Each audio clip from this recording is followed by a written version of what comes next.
Hi AI అనేక సమస్యలకు కృత్రిమ మేధతో పరిష్కారం. నగరంలో పెరుగుతున్న స్టార్టప్ ట్రెండ్స్. పూర్తి వివరాలకు చదవండి రేపటి సాక్షి దినపత్రిక. ఇది కేవలం సమాచారంగా మాత్రమే భావించండి. వైద్య నిపుణులను సంప్రదించండి.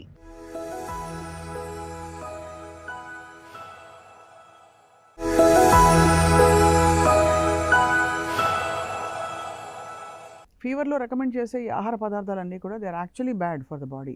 ఏవి రికమెండ్ చేస్తారు? బ్రెడ్ పాలు అంటారు. బ్రెడ్ అంటే మైదా పిండి. అవును, ఇట్స్ ఫర్మెంటెడ్ ప్రోడక్ట్. అగైన్ డైజెషన్లో ఇష్యూ అవుతుంది. ఇంతకుముందు మనకి అంటే మనం చిన్నగా ఉన్నప్పుడు ఆ వయసులో బ్రెడ్ అనేది కొంచెం ఈజీ యాక్సెసిబిలిటీ అండి. ఇంట్లో డిఫరెంట్ వెరైటీస్ ఉండదు. రైస్ లేదు అంటే బ్రెడ్ ఈజీగా దొరికిపోతుంది. ఈజీ బ్రెడ్ అండ్ మిల్క్ అనేది అడ్వైస్ చేస్తూ ఉంటారు. హోమ్ మేడ్ అంటే ఇడ్లీ తినొచ్చు. Idli is the safer, better digest. Rice కూడా కొంచెం మెత్తగా కలిపి పప్పు ఆర్ రసం, పెరుగు ఇట్లాంటివి తినొచ్చు. అండ్ ఇప్పుడు తినే వాళ్ళకి chicken soup and mutton soup exactly తీసుకోవచ్చు అండి. దానివల్ల ఆరోగ్యం, ఎనర్జీ కూడా పెరుగుతుంటారు కదా. సో మల్టీ వైటమిన్స్ ఇవన్నీ ఉంటుంది అందులో. సో తీసుకోవచ్చు. చికెన్ కొంతమంది తినొద్దు అనేదానికి రీజన్ ఏమంటే డైజెషన్ డీలే ఉంటుంది. సో దానివల్ల వామిటింగ్ అవుతుంది అని తప్ప వెన్ ప్రాపర్లీ కుక్డ్ మెత్తగా చేసుకొని తింటే even that is also fine. ఇప్పుడు ఈ ఫీవర్స్ అని మీరు చెప్పిన ఈ ఫీవర్ అంటే డెంగ్యూ కానీ, chikungunya, even typhoid, malaria which is not caused by typhoid మస్కిటోతో రాదు కదా. టైఫాయిడ్ ఫుడ్ బోర్న్ అండి. Food it's infected food or water borne. Only malaria, dengue and chikungunya ఈ మూడు మస్కిటో బోర్న్. వీటన్నిటికీ అసలు ఫీవర్ ప్రొఫైల్లో కనిపించడానికి 3 రోజులు పడుతుందండి. బికాస్ చాలా సార్లు 2-3 సార్లు చేస్తే టెస్ట్ నెగిటివ్ వస్తుంది.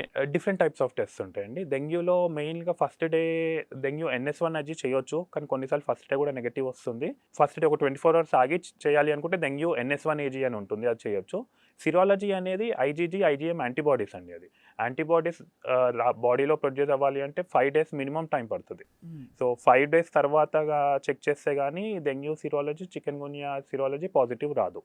సో ఈ లోపు చెక్ చేయించాలండి. ఇప్పుడు పేషెంట్ వచ్చారు, 1-2 daysలో ఫీవర్ ఉంది, మనం డెంగ్యూ, చికెన్ గున్యా సిరాలజీ పంపిస్తే నెగిటివ్ వస్తుంది. PCR టెస్ట్ ఒకటి చేయించవచ్చు అండి. PCR టెస్ట్ 24 hours నుంచి కూడా పాజిటివ్ వస్తుంది ఫస్ట్ డే కూడా. మస్కిటో బోర్న్ ఇల్నెసెస్ కాకుండా ఇంకా ఏమేమి ప్రస్తుతం సీజనల్గా కనిపిస్తున్నాయండి? ఎందుకంటే ప్రతి 2-3 మనుషుల్లో ఎవరికో ఒకళ్ళకి స్టమక్ అప్సెట్తో వచ్చిన వాటర్ బోర్న్ బాగా కనిపిస్తుంది. అది ఒకటి ఫుడ్ ఆర్ వాటర్ బోర్న్. ఇది కూడా 90% వైరలే ఉంటాయండి. కాకపోతే ఎస్పెషల్లీ డయేరియాలో మనం చూస్తుంటాము, బయట ఫుడ్ తిన్నాక నెక్స్ట్ డే లూజ్ మోషన్స్ అది అవుతుండడము. అండ్ చాలామంది యాంటీబయాటిక్స్ స్టార్ట్ చేసేస్తారు, O2 అని చెప్పేసి, ఆఫ్లాక్స్ అట్లా పెట్టుకుంటారు. బట్ అవసరం లేదు. అట్లీస్ట్ 2-3 days సిమ్టమేటిక్గా ORS అనేది చాలా మంచి మెడిసిన్ అండి. అంటే ఇట్లా ఎలక్ట్రోలైట్స్ అనేది రిప్లెనిష్ చేస్తుంది. సో ORS, హైడ్రేషన్ ఈ 2 సరిపోతుంది. ప్రోబయోటిక్ యూస్ చేయొచ్చు and is the safer options. ఒకవేళ 3 days ఆర్ 5 days కన్నా ఎక్కువ లూజ్ మోషన్స్ ఉంటుంది అంటే యాంటీబయాటిక్ ఒకటి కన్సిడర్ చేయొచ్చు, that to after consulting your doctor. In general sir, అంటే ఈ సీజనల్ ఫీవర్స్లో పిల్లలకి చాలా కనిపెట్టుకుని ఉండే డేంజరస్గా ఉండేవి ఏమేవి? పిల్లలకి ఎస్పెషల్లీ ఫీవర్ వచ్చినప్పుడు డీహైడ్రేషన్ అండి మెయిన్లీ. సో ఎందుకంటే ఇంటెక్ తగ్గిపోతుంది. సో అడల్ట్స్ అంటే మనము కొంచెము వాటర్ అనేది తాగుతాము, పిల్లలలో డీహైడ్రేషన్ అనేది మోస్ట్ కామన్గా చూస్తుంటాము.